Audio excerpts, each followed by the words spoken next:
நல்லா இருக்கீங்களா? ஸோ இன்னைக்கு நம்மளுடைய சேனல்ல நம்ம என்ன பார்க்க போறோம்னா முட்டை குழம்பு. இது எப்படி பண்றதுன்னு தான் பார்க்க போறோம். அப்புறம் இந்த குழம்பை நீங்க தோசை, இட்லி, பூரி, சப்பாத்தி, அப்புறம் சாதம் இதுக்கு பிசைஞ்சு சாப்பிட்டா கூட சூப்பர் காம்பினேஷனா இருக்கும். அப்புறம் இது வரைக்கும் நம்மளோட சேனலை சப்ஸ்கிரைப் பண்ணாதவங்க சப்ஸ்கிரைப் பண்ணிக்கோங்க. மறக்காம கூடவே இருக்கிற அந்த பெல் ஐக்கானையும் கிளிக் பண்ணிக்கோங்க. அப்பதான் நாங்க போடுற வீடியோலாம் உங்களுக்கு நோட்டிபிகேஷன்ல வரும். அப்புறம் இந்த வீடியோவை நீங்க ஸ்கிப் பண்ணாம கடைசி வரைக்கும் பாருங்க. சரி வாங்க முட்டை குழம்பு எப்படி பண்றதுன்னு பார்க்கலாம். ஃபர்ஸ்ட் முட்டை குழம்புக்கு தேவையான இன்கிரீடியன்ஸ்லாம் பார்த்துடலாம். 2 மீடியம் சைஸ் வெங்காயம், பச்சை மிளகாய், கருவேப்பிள்ளை, 1 மீடியம் சைஸ் தக்காளி, ஒரு பெரிய ஸ்பூன்ல 2 ஸ்பூன் குழம்பு மிளகாத்தூள், 1/2 ஸ்பூன் உப்பு, கொஞ்சமா மஞ்சத்தூள். அப்புறம் முட்டைய வேக வச்சுக்கோங்க. அப்புறம் சில இடத்துல கீறி வச்சுக்கோங்க. அப்பதான் இந்த மசாலா எல்லாம் அதுல போய் நல்லா சேரும். அப்புறமா இஞ்சி பூண்டு விழுது, அப்புறமா தேவையான அளவுக்கு எண்ணெய்.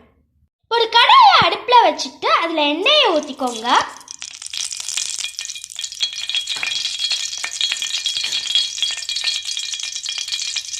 எண்ணெய் நல்லா காஞ்சதுக்கு அப்புறமா நம்ம கடுகை போட்டுக்கலாம். கடுகு உளுந்து போட்டதுக்கு அப்புறமா சோம்பு போட்டுக்கலாம்.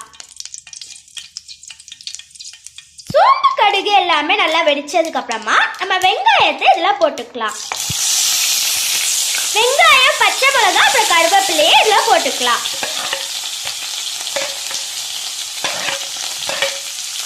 போட்டு நல்லா வதக்கிக்கோங்க. இப்போ வெங்காயம் நல்லா வதங்கிடுச்சு. இப்போ நம்ம இஞ்சி பூண்டு பேஸ்ட் இதெல்லாம் போட்டுக்கலாம். போட்டு பச்சை வாசம் போற வரைக்கும் இதை நல்லா வதக்கலாம். இப்போ இஞ்சி பூண்டு பேஸ்டோடைய பச்சை வாசம் எல்லாம் போயிடுச்சு. இப்போ நம்ம தக்காளியை இதில் ஆட் பண்ணிக்கலாம். ஆட் பண்ணி இதில் வதக்கிக்கலாம். இப்போ தக்காளி நல்லா வதங்கிடுச்சு. இப்போ நம்ம எடுத்து வச்சிருந்த குழம்பு மிளகாத்தூள், உப்பு, அப்புறம் மஞ்சத்தூள் இதில் போட்டுடலாம்.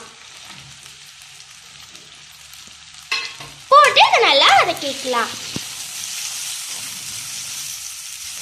இப்போ இது எல்லாமே நல்லா வதங்கிடுச்சு. இப்போ நம்ம ஒரு கிளாஸ் தண்ணியை இதில் ஊற்றிக்கலாம்.